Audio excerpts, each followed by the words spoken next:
السلام علیکم ورحمۃ اللہ وبرکاتہ نحمدہ ونصلی علی رسولہ الکریم اما بعد فاعوذ باللہ من الشیطان الرجیم بسم اللہ الرحمن الرحیم رب اشرح لی صدری ویسر لی امری واحلل عقدۃ من لسانی یفقہوا قولی اللہم صل علی محمد وعلی آل محمد کما صلیت علی ابراہیم وعلی آل ابراہیم انک حمید مجید اللہم بارک علی محمد وعلی آل محمد کما بارکت علی ابراہیم وعلی آل ابراہیم انک حمید مجید۔ وما اور نہیں ابرئ میں پاک کہتا نفسی اپنے نفس کو ان النفس بے شک نفس لامارۃ بالسوء یقیناً حکم دینے والا ہے، ابھارنے والا ہے برائی پر، الا مگر ما رحم ربی جس پر رحم کرے میرا رب، ان ربی بے شک میرا رب غفور الرحیم بہت بخشنے والا بہت رحم کرنے والا ہے۔ بامحاورہ ترجمہ ہے میں اپنے نفس کی پاکیزگی بیان نہیں کرتی، بے شک نفس تو برائی پر ابھارنے والا ہی ہے، مگر یہ کہ میرا پروردگار ہی اپنا رحم کرے، یقیناً میرا پالنے والا بڑی بخشش کرنے والا اور بہت مہربان ہے۔ تو الحمدللہ آج ہمارا 13واں سپارہ اللہ کے فضل و کرم سے شروع ہو رہا ہے، اور یقیناً آپ صلی اللہ علیہ وسلم کی حدیث ہے کہ قیامت والے دن یہ قرآن سفارشی بن کر آئے گا، اور اس وقت تک نہیں ہٹے گا جب تک وہ بندے کی سفارش کر کے اس کو جنت میں لے کر نہیں جائے گا۔ تو اللہ تعالیٰ سے دعا ہے اللہ ہم سب کو اس قرآن پر عمل کرنے کی توفیق دے دے، اس کو سمجھنے کی توفیق دے دے، اس کے صحیح طرح سے اس پر عمل کی توفیق عطا فرما دے، اور بڑی خوش قسمتی ہے آپ سب کی کہ آپ قرآن کے ساتھ جڑے ہیں،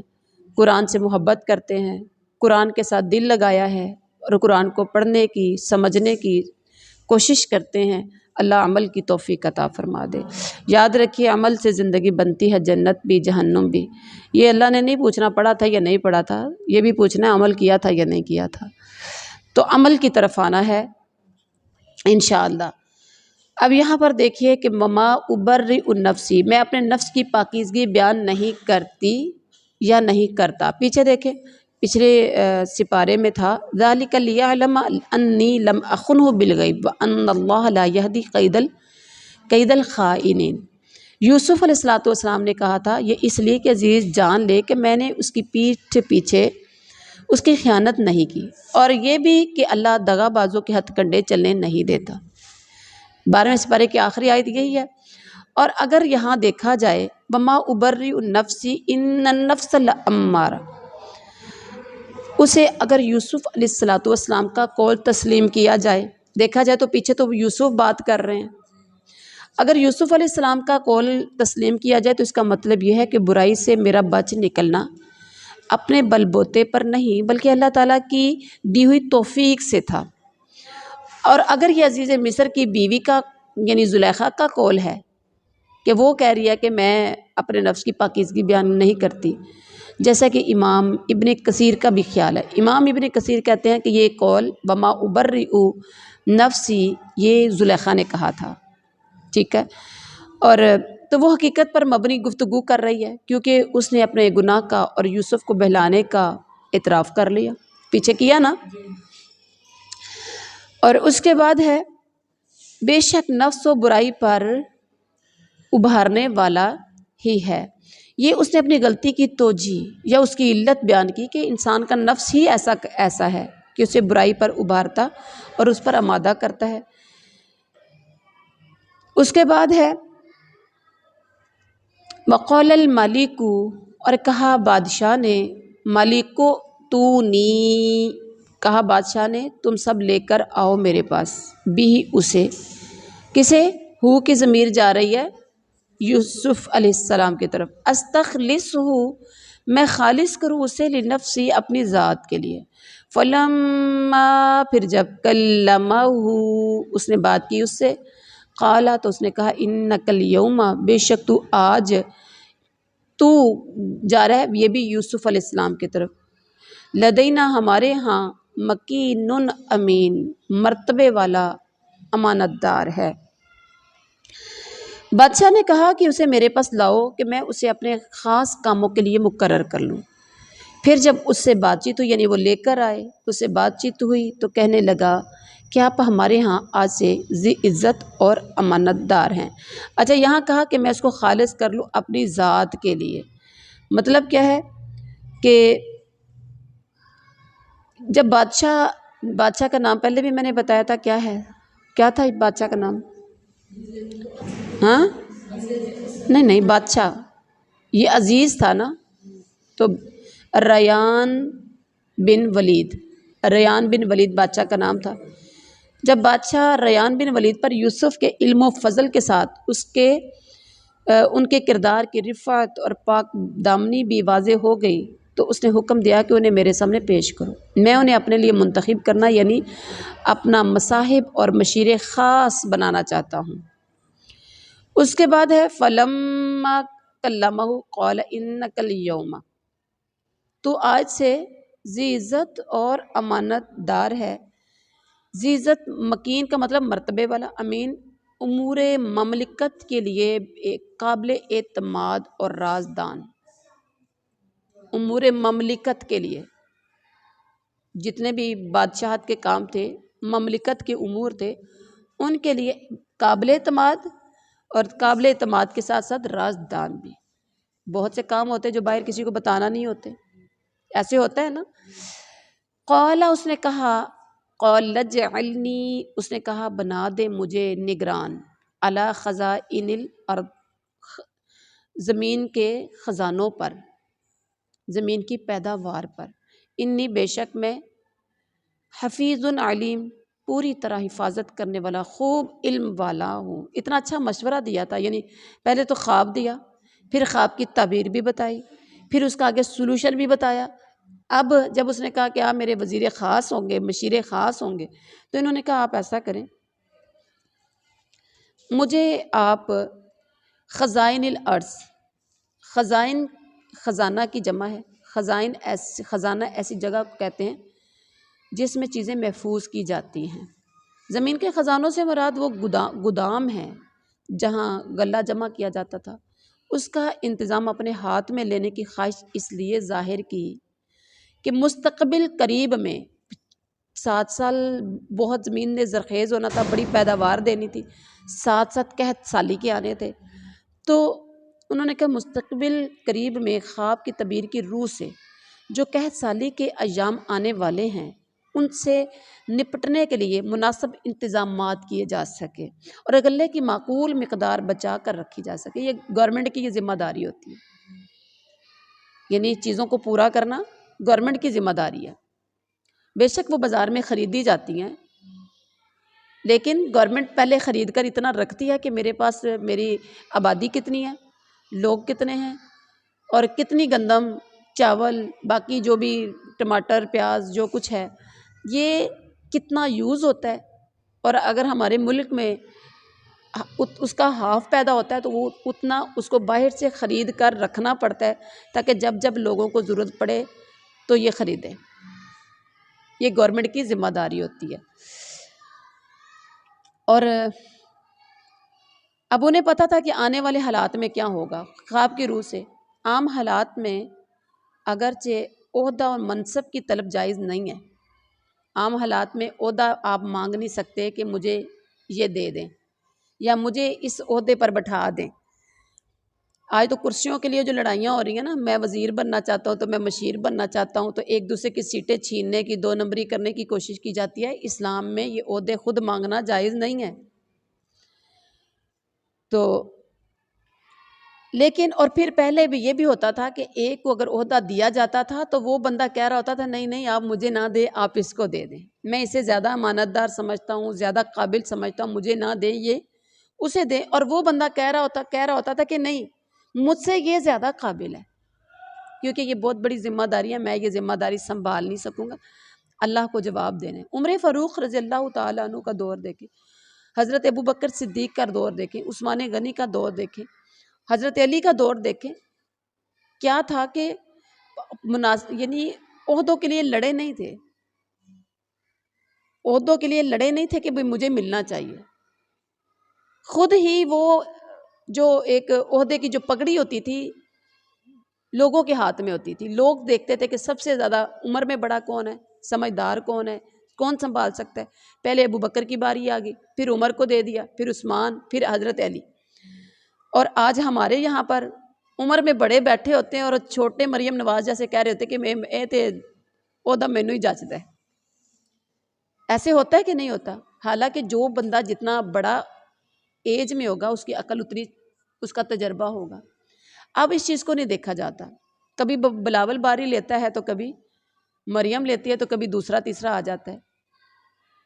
اور جو بڑے قابل ترین آپ کے سیاستدان ہیں وہ پیچھے بیٹھے ہوتے ہیں، چونکہ اس کے ساتھ جو یہ کرسیاں بانٹنی ہوتی ہیں نا، عہدے جو بانٹنے ہوتے ہیں، اس کا تعلق ان کی نظر میں ایج کے ساتھ نہیں ہے، تجربوں کے ساتھ نہیں ہے، ان کا تعلق ہوتا ہے خاندان کے ساتھ، کہ پہلا بیٹا تھا تو اب بیٹے کو ہی، اس کے بیٹے کو آنا چاہیے یا بیٹی کو آنا چاہیے، چاہے وہ عمر میں 25 سال کا ہے، چاہے وہ 20 سال کا ہے، یہ کرسی اس کو ملنی چاہیے۔ یہ نہیں دیکھا جاتا کہ اسی پارٹی کے اندر 60 سال کا ایک بندہ بیٹھا ہے تو یہ اس کو پارٹی یہ عہدہ اس کو اچھا لگتا ہے یا وہ سنبھال سکتا ہے، وہ تجربہ کار بھی ہے اور اس کے ساتھ ساتھ اس کی عقل بھی اتنی ہے نہیں، لیکن یہاں اب ہمارے نہیں، اسی لیے تو ہمارے ملک کا بیڑا غرق ہو گیا ہوا ہے۔ اب اسلام میں اگرچہ عہدہ کی طلب جائز نہیں ہے، لیکن یہاں حضرت یوسف کیوں مانگ رہے ہیں؟ کیا حضرت یوسف جیسے ہیں سارے ہی؟ آج کے آپ کے سیاستدان حضرت یوسف علیہ السلام جیسے ہیں؟ کیا انہیں پتہ ہے کہ ہم یہ ساری چیزیں پڑھیں تو بڑا مارتے ہیں نا؟ اچھا، وائی فائی سٹیز میں وائی فائی فری، یہ بھی الیکشن سے پہلے کی بات ہے، جب 2024 کے سٹارٹ میں جو الیکشن ہوئے ہیں اس میں یہ تھا کہ نیٹ جو ہوگا وائی فائی فری میں دیا جائے گا نوجوانوں کو، ٹھیک ہے، اور بھی بڑا کچھ، تیل سستا، وہ بھی مہنگا، سب کچھ سستا کیا جائے گا، وہ پھر آسمان سے باتیں، اس کرسیاں لینے کے چکر میں اور مجھے اور آپ کو پاگل بنانے کے لیے کیا جاتا ہے، حقیقت نہیں ہوتی۔ اب یہاں دیکھیے یوسف علیہ السلام کہتے ہیں کہ آپ یہ عہدہ مجھے دے دیں، کیونکہ جو انہوں نے خواب کی تعبیر بتائی، پھر آگے سلوشن بتایا، انہیں پتا تھا کہ آنے والے حالات میں اس سے نپٹنا مشکل ہو جائے گا، اور خود میں یہ قابلیت نظر آ رہی تھی کہ میں اس سے کیسے نپٹ سکتا ہوں، اور اگر کبھی کسی بندے کو پتا ہو کہ میں اس عہدے کے قابل ہوں اور جو لوگ ہیں جو عہدہ مانگنے کی کوشش کر رہے ہیں وہ نااہل ہیں، تو پھر جو قابل ہو، جس کو اپنے آپ پر یقین ہو، پورا بھروسہ ہو، تو وہ یہ کام کرے، اس کو کرنا چاہیے، اگر اسے لگے کہ میں امانت دار ہوں، میں امانت دار ہوں، میں صادق ہوں، میں امین ہوں، میں صادق ہوں، میں امین ہوں۔ اب جو صادق امین جس کے پاس سے بھی صداقت نہیں گزری، امانت نہیں گزری، وہ کہتا ہے میں صادق امین ہوں۔ آپ کے علاقے میں، آپ کے پاکستان میں ایسا ہوتا ہے، اللہ تعالیٰ ہدایت نصیب فرمائے۔ تو یوسف علیہ السلام نے یہ خود مانگا۔ اگر کوئی شخص یہ سمجھتا ہے کہ قوم اور ملک کو جو خطرات درپیش ہیں اور ان سے نپٹنے کی اچھی صلاحیتیں میرے اندر موجود ہیں جو دوسروں میں نہیں ہے، تو وہ اپنی اہلیت کے مطابق اس مخصوص عہدے اور منصب کی طلب کر سکتا ہے۔ اس کے علاوہ حضرت یوسف نے تو سرے سے عہدہ اور منصب طلب ہی نہیں کیا۔ جب بادشاہ مصر نے انہیں اس کی پیشکش کی تو پھر ایسے عہدے کی خواہش کی جس میں انہوں نے ملک اور قوم کی خدمت کا پہلو نمایاں دیکھا کہ میں یہ کام بڑا زبردست کر سکتا ہوں۔ اور حفیظ کیا کہا؟ انی حفیظ، میں حفاظت کرنے والا، حفیظ میں اس کی اس طرح حفاظت کروں گا کہ اسے کسی بھی غیر ضروری مصرف میں خرچ نہیں کروں گا۔ علیم، اس کو جاننے والا کا مطلب اس کو جمع کرنے، خرچ کرنے اور اس کے رکھنے اور نکالنے کے طریقوں کا بخوبی عالم ہوں۔ میں جانتا ہوں کتنا کب خرچ کرنا ہے اور کتنا نکالوں گا۔ 6-7 سال جمع کر کے 7 سال خرچ کرنا ہے تو پتہ ہونا چاہیے آپ نے کتنا خرچ کرنا ہے، کتنا رکھا تھا، کتنا روز خرچ کریں گے تو کتنا خرچ ہوگا 7 سالوں میں، سارا حساب کتاب جاننے والا۔ وَكَذَلِكَ، اور اسی طرح مکنّا، ہم نے اقتدار دیا لیوسف، یوسف کو، فی الارض، زمین میں، یتبوأ، وہ جگہ پکڑتے رہتے، منہا، اس سے یعنی ملک سے، حیثو، جہاں، یشاء، وہ چاہتے، نصیب، ہم پہنچا دیتے، برحمتنا، اپنی رحمت کو، من نشاء، جسے ہم چاہتے ہیں، ولا نضیع، اور ہم نہیں ضائع کرتے، اجر المحسنین، نیکی کرنے والوں کا اجر۔ بامحاورہ ترجمہ ہے کہ اسی طرح ہم نے یوسف کو ملک کا قبضہ دے دیا، خزانوں کا جو مالک بن گیا، وزیر خزانہ، کہ جہاں چاہے رہے سہے، ہم جسے چاہیں اپنی رحمت پہنچا دیتے ہیں، ہم نیکوکاروں کا ثواب ضائع نہیں کرتے۔ یعنی ہم نے یوسف کو زمین میں ایسی قدرت و طاقت عطا کی کہ بادشاہ وہی کچھ کرتا جس کا حکم حضرت یوسف کرتے، اور سرزمین مصر میں اس طرح تصرف کرتے جس طرح انسان اپنے گھر میں کرتا ہے، اور جہاں چاہتے وہ رہتے، پورا مصر ان کے زیر نگی تھا، ان کے ماتحت تھا۔ اور اللہ تعالیٰ کہتے ہیں اسی طرح سے ہم اجر دیتے ہیں کن کو؟ نیکی کرنے والوں کو، یعنی ہم نیکوکاروں کا ثواب ضائع نہیں کرتے۔ یہ گویا اجر تھا ان کے اس صبر کا جو بھائیوں کے ظلم و ستم پر انہوں نے کیا، اور اس ثابت قدمی کا جو امراۃ العزیز کی دعوت گناہ کے مقابلے میں اختیار کی تھی، اور اس اولو العزمی کا جو قید خانے کی زندگی میں اپنائے رکھی تھی۔ یوسف کا یہ منصب وہی تھا جس پر اس سے پہلے وہ عزیز مصر فائز تھا۔ عزیز مصر کو پہلے وہ خزانوں کا مالک تھا، خزائن الارض پر، یعنی وزیر خزانہ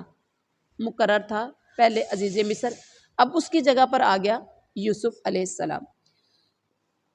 جس کی بیوی نے یوسف کو ورگلانے کی مذموم کوشش کی تھی، یہ اسی عہدے پر آ گیا۔ بعض لوگ کہتے ہیں کہ یہ بادشاہ یوسف علیہ السلام کی دعوت و تبلیغ سے مسلمان ہو گیا تھا، اور اسی طرح بعض نے یہ کہا کہ عزیز مصر جس کا نام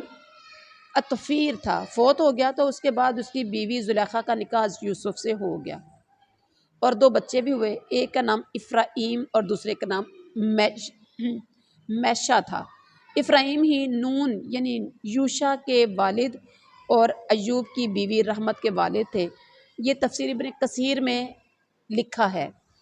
لیکن یہ بات کسی بھی مستند روایت سے ثابت نہیں ہے کہ یوسف کا نکاح زلیخا سے ہوا تھا، کسی بھی مستند روایت سے ثابت نہیں ہے، اس لیے نکاح والی بات صحیح معلوم نہیں ہوتی، کیونکہ مستند روایت سے ثابت نہیں ہے تو درست بھی نہیں ہوگی۔ آپ اس کے چکر میں آپ جائیں نا، کوئی بھی آپ سے بات کرے کہ زلیخا کی شادی، کتابیں لکھی ہوئی ہیں کہ بعد میں حضرت زلیخا ایسے روتی رہتی تھی تو آنسو بہاتی تھی، تو یہ تھا تو وہ تھا تو ملاقات ہوئی تو فلاں، یہ سب روایات ہیں۔ اس کے علاوہ اس عورت سے جس کا کردار ظاہرہ یعنی مظاہر،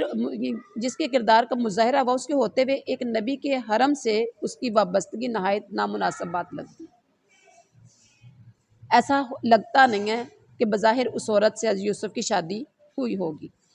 اس کے بعد ہے وَلَأَجْرُ الْآخِرَةِ، اور یقیناً اجر آخرت کا، خیرٌ، بہت بہتر ہے، خیر للذین،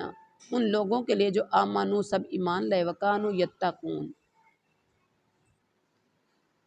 وکانوا یتقون، اور وہ سب ڈرتے رہے،